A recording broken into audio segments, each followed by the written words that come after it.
할렐루야. 아침 7시에 찾아가는 하나님의 말씀 서주호 목사입니다. 오늘은 야고보서 3장 14절에서 18절까지 말씀입니다. 여러분의 마음속에 지독한 시기심과 경쟁심이 있으면 자랑하지 말고 진리를 거슬려 속이지 마십시오. 제가 세번역으로 읽어드렸는데요. 여기 보면은 우리 개역개정으로 보면 시기심과 다툼으로 나와 있는데 이 다툼이 바로 경쟁을 의미하는 것입니다. 그리고 이 시기심이라고 하는 것은 다른 말로 질투하는 것을 의미한다. 그래서 3장은 우리가 가져야 될 지혜를 말에 대한 지혜를 가져야 된다 하는 것을 알려주고 있고, 두 번째로는 질투하는 마음과 시기하는 마음에서 벗어나는 것, 이것이 바로 우리의 지혜고 성숙해지는 자의 참된 모습이고 길이다 하는 것을 알려주고 있습니다. 그래서 우리 믿는 사람들은요, 자꾸 옆에 바라보면서 내 주변의 사람들, 이웃 사람들이 어떻게 살아가는가를 바라보며 질투하는 마음, 그 다음에 또 나보다 못한 사람 있으면 깔보는 마음, 여기에서부터 해방되는 것이 우리 믿는 생활의 시작이 되는 것을 알려주고 있습니다. 성경이 보면은 달란트의 비유가 있습니다. 5달란트를 주고 2달란트를 주고 1달란트를 줍니다. 이것은 뭐냐면 왜 이렇게 다르게 주셨는가? 그러면 1달란트 받은 사람은 질투하는 마음이 생길 것이 아닌가? 그러지만 여기서는 달란트라고 하는 것은 굉장히 큰 단위예요. 큰 금화라고 하는 거죠. 그러니까는 지금 그 환율로 따지면 한 4, 50만 불? 그 정도 되는 엄청난 돈을 한 개만 줘도 엄청나죠. 그러니까 하나님은 모든 사람에게 충분한 것을 주셨다 하는 것이 그 속에 의미로 내포되어져 있습니다. 근데 이거는 마태복음 25장이고 누가복음 19장에 보면 문화의 비유가 나옵니다. 거기에서는 문화를 각 사람에게 한 문화, 은하의 문화를 하나씩 다 골고루 나누어 주고 있는 것입니다. 그러니까 성경은 인간의 언어로 하나님의 뜻을 다 살피지 못하기 때문에 복음서도 4개로 관점을 두고 설명해 주고 있고, 비유도 마찬가지입니다. 달란트의 비유로 그 하나님의 그 뜻을 다 인간의 언어로 설명할 수 없기 때문에 똑같이 문화의 비유를 들어서 하나님은 충분하지만 공평하게 또 주시는 하나님이다 하는 것을 우리에게 알려주고 있습니다. 그래서 하나 중에 어떤 사람은 10문화를 남기고 어떤 사람은 5문화를 남기고 어떤 사람은 1문화뿐이 남기지 않았다. 근데 여기에서 중요한 것은 옆에 사람이 얼마 받았는지 이런 거 따지지 말고 공평하신 하나님께 맡기고 너는 내 일을 해라. 그러니까는 옆 사람 바라보지 말고 위에 계신 하나님을 바라보자. 이것이 바로 오늘 말씀의 가장 핵심적인 내용이 되는 것입니다. 이 세상을 살아가는 방식은 다 비교하고 질투하고 시기함으로 가득 채워져 있는 것을 알 수가 있습니다. 나라끼리도 계속 비교하잖아요. GDP가 얼마냐, GNP가 얼마냐, 국민소득이 얼마냐 계속 비교를 합니다. 올림픽에도 누가 금메달이냐, 은메달이냐, 동메달이냐. 그런데 이러한 속에서 질투심이 나오고 경쟁심이 나오는 이 세상의 방식을 따라가는 것이 아니라 옆 사람 바라보지 말고 하나님 바라보면서 문화의 비유를 보면 하나님은 공평하신 하나님이다. 나에게 이렇게 부족한 것이 있어도 저 사람보다 더 나은 거를 분명히 주신 것이 있다 하는 것을 깨달으면서 살아가라고 하는 것입니다. 어쨌든 14절에 그러나 너희 마음속에 독한 시기와 다툼이 있으면 자랑하지 말라. 진리를 거슬려 거짓말하지 마라. 그러면서 15절에는 이러한 지혜는 위로부터 내려온 것이 아니요 땅 위의 것이다. 그러니까 세상의 지혜가 있고 땅의 지혜가 있는데 이건 질투심으로 연결된다. 근데 땅의 것이 아닌 하늘의 지혜가 있는데 그것은 바로 여기 17절 나오죠. 오직 위로부터 난 지혜. 하늘의 지혜는 뭐냐? 경쟁하게 만드는 것이 아니라 화평하게 하고 관용하게 하고 양순하고 긍휼하게 만드는 이러한 열매를 맺게 되는 것을 알 수가 있습니다. 어쨌든 땅의 지혜를 가지고 살아간 사람은 시기 질투 속에 살아가는데 그러면 모든 것을 다 파괴하게 된다. 여기 16절 시기와 다툼이 있는 곳에는 혼란과 모든 악한 일이 있음이라. 이게 다 질투하는 사람 옆에 있으면 그 자신뿐만 아니라 모든 사람도 다 파괴해버린다 하는 것입니다.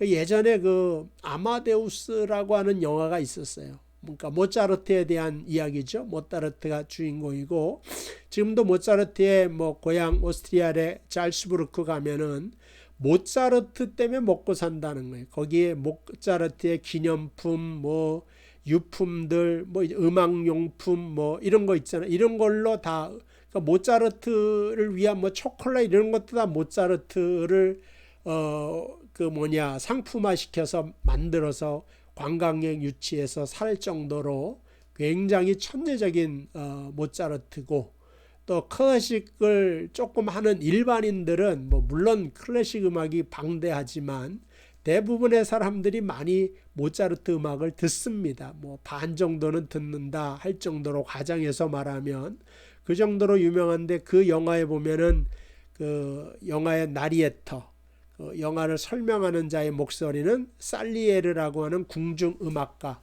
그러니까 궁에서도 가장 실력 있는 음악가 살리에르가 그 모차르트에 대한 이야기를 이제 풀어나가죠. 이 사람은 굉장히 성실한 사람이에요. 그래서 한 단계 한 단계 실력을 인정받아서 궁중에까지 가서 왕에게도 인정받았던 그런 사람인데 이 사람이 7살 난 모차르트가 교향곡을 하나 작곡한 걸 봤어요. 그게 아마 29번인가 그럴 겁니다. 근데 악보를 보자마자 그 곡의 위대함을 깨닫고 전율을 하게 되죠.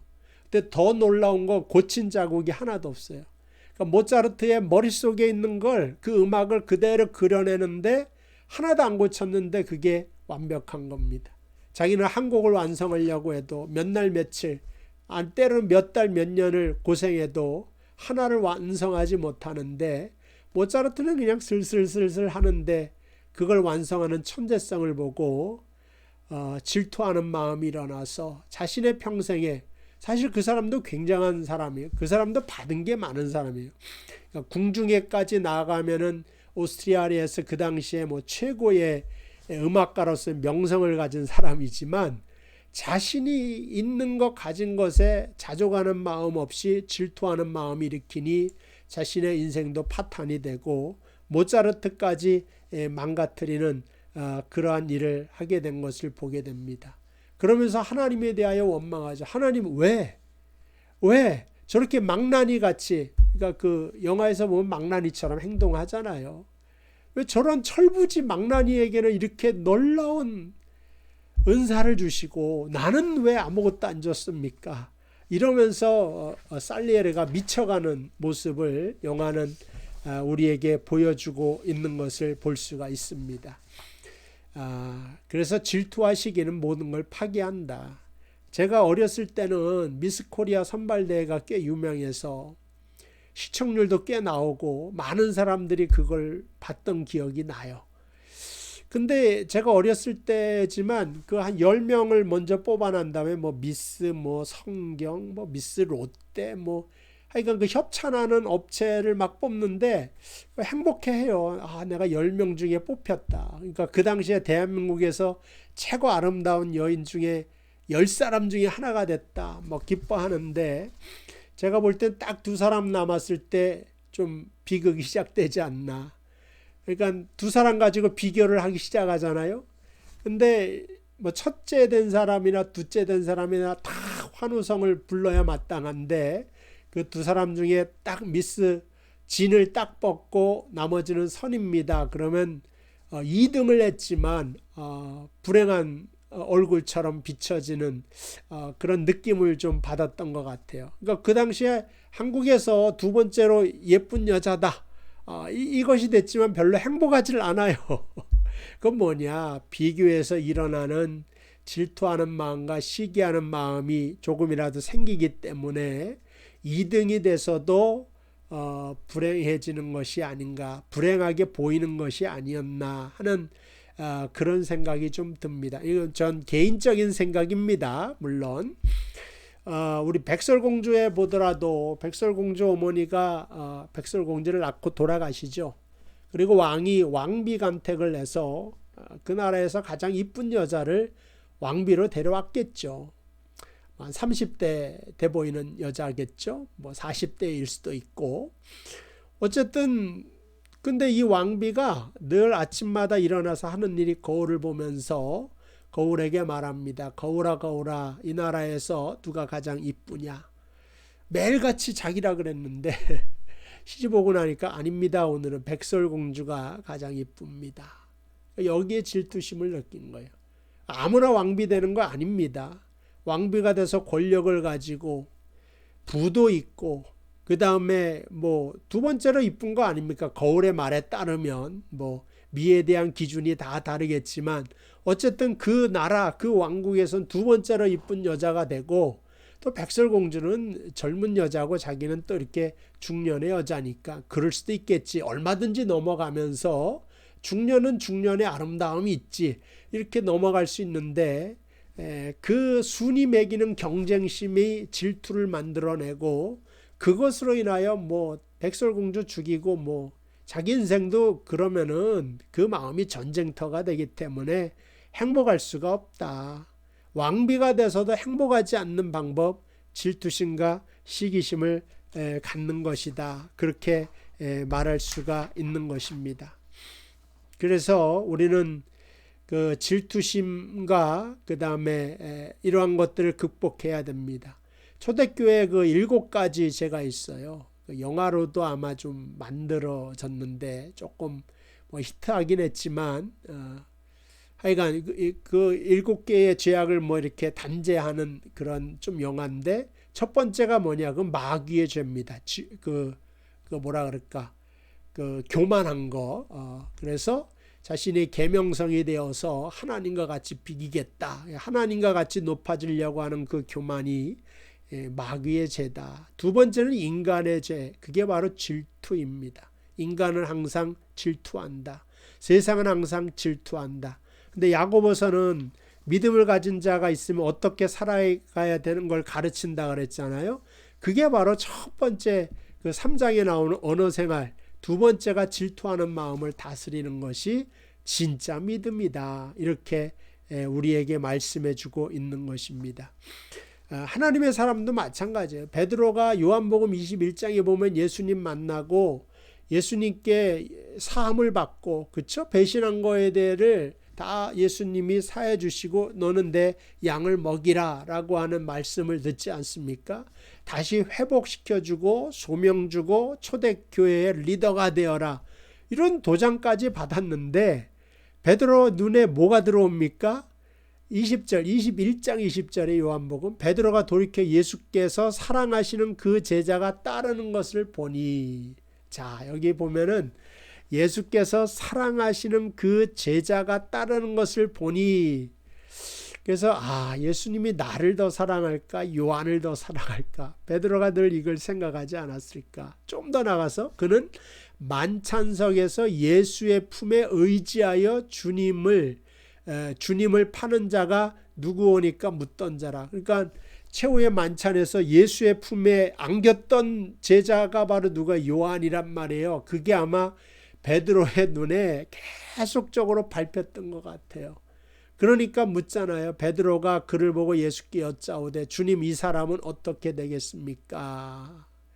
나는 주님 스스로 띠띠우고 원하는 곳으로 다녀서 늙어서는 내 팔을 벌리리니 남이 내게 띠띠우고 원하지 않는 곳으로 데려가리라 이런 말씀을 받았는데 그러면 저 요한은 어떻게 되겠습니까? 그때 예수님이 그가 어떻게 되든 무슨 상관이냐. 너는 그냥 네 자리에서 나를 따르면 된다.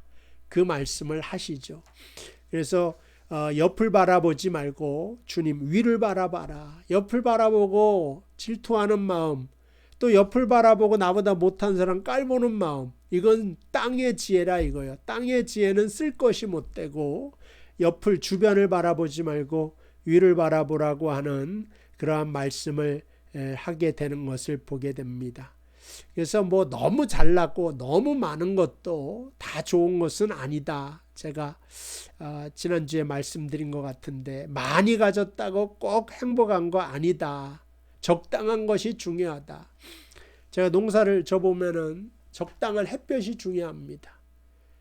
여름에 뭐 비가 계속 내리니까 한국에 배추 한 폭이 10,000원이고 찌끄러기 같은 것도 예전엔 버리는 게 지금 한 5,000원씩이라 그 배추 도덕이 굉장히 많아졌다고 하는데 그건 왜 그러냐. 여름에 적당히 장마도 적당히 와줘야 됩니다. 근데 계속 한 2달 내내 내리고 비가 오니까 이건 나라적으로 커다란 재앙이 되었다. 비도 적당히 햇볕도 적당히 마찬가지로 우리가 가지고 있는 것도 많을수록 좋은 것이 아니라 나의 재능과 나의 은사도 하나님에게 맞는 적당한 것이 필요하다. 뭐 때로는 뭐 여성들 백치미 그러잖아요. 너무 이쁘고 아름다운 여자는 내면을 가꿀 필요가 없기 때문에 그럼 백치미라고 하는 얘기도 나오지 않았나. 저 개인적으로 좀 생각해 봅니다. 박모세라고 하는 애가 있어요. 애국가를 불러서 유명한 애인데 인터넷을 찾아보면 얘가 어머니 뱃속에 있을 때 그 뒤에 머리뼈가 낳기 전에 뇌가 나와서 뇌가 그 뼈가 생기지 않는 부분으로 다 쏟아서 90%가 소멸된 거예요. 그러니까 대뇌 70%, 소뇌 90%. 의사가 이거는 어쩔 수 없다. 낙태해야 된다. 그때 어머님이 그 태동을 느낀 거죠. 이거는 하나님 앞에 내가 받은 건데 그냥 없애버릴 수가 없다. 그래서 이 어린아이는 온갖 장애를 가지고 다 살아야 됩니다. 이런 얘기를 들었지만 그 생명을 위하여 끝까지 품고 이 아이를 낳습니다. 근데 아이가 그러면 좀 부자도 돼야 하는데 병원비도 감당하지 못할, 그러니까 지하에서 사는 그 정도면 뭐 거의 흙수저잖아요. 그래서 이 아이를 어떻게 기르기 위하여서 이 어머니가 안 한 게 없어요. 우유 배달부터 시작해서 목욕탕 청소까지. 근데 목욕탕 청소하다 실수로 넘어지면서 이렇게 울었다는 거 아닙니까? 하나님, 장애아를 주셨으면 돈이라도 좀 주시지 아무것도 안 주십니까? 통곡을 실컷 하고 일어나서 내가 이렇게 원망하고 하나님께 살아갈 게 아니라 지금 가지고 있는 것을 감사하자. 그래서 찾아보니까 항상 감사할 것은 사소한 것부터 시작해야 되거든요. 남들은 목욕탕에서 돈 내고 와서 사우나 하는데 나는 돈 벌어가면서 사우나 하는구나. 이걸 먼저 생각했다는 거예요. 그래서 남들은 아이도 없으신 분들이 있는데 난 하나님이 아들을 주셨구나. 근데 그 의사가 이 아이는 뇌가 없기 때문에 90%가 없어서 걸을 수도 없고 말할 수도 없고 들을 수도 없고 이런 말을 다 했단 말이에요. 근데 얘가 막 걷기 시작하고 노래까지 하는 거예요.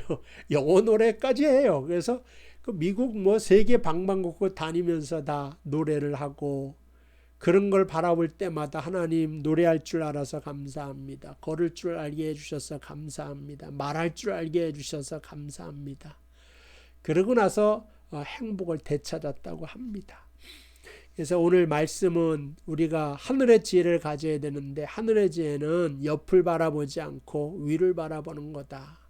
옆을 바라보면 불공평한 것 같아서 질투하는 마음이 일어나지만 하늘을 바라보면 공평하신 하나님이 보인다. 여러분, 세상은 불공평한 게 맞습니다. 그건 세상만 바라볼 때 그렇고 하늘 바라보면 하나님은 한 문화씩을 주시는 하나님이시구나 하면서 내게 가지고 있는 것 중에 사소한 것부터, 그러니까 현재는 항상 사소한 거거든요. 거기서부터 감사하면서 살아가기를, 또한 오늘도 그렇게 행복하시기를 주님의 이름으로 축복을 드립니다. 하나님 감사합니다. 오늘 우리가 질투하지 않는 마음, 지혜로운 마음, 하늘의 지혜라고 배웠습니다. 우리가 살아가면서 옆을 바라보는 존재가 아니라 하늘의 하나님을 바라보며 공평하신 하나님께 감사하며 우리가 갖지 못한 것에 불평하고 원망하기보단 가지고 있는 것을 감사할 줄 아는 믿음을 갖게 하여 주시옵소서. 예수님의 이름으로 기도합니다. 아멘. 감사합니다. 오늘도 승리하는 하루 되시기를 바랍니다.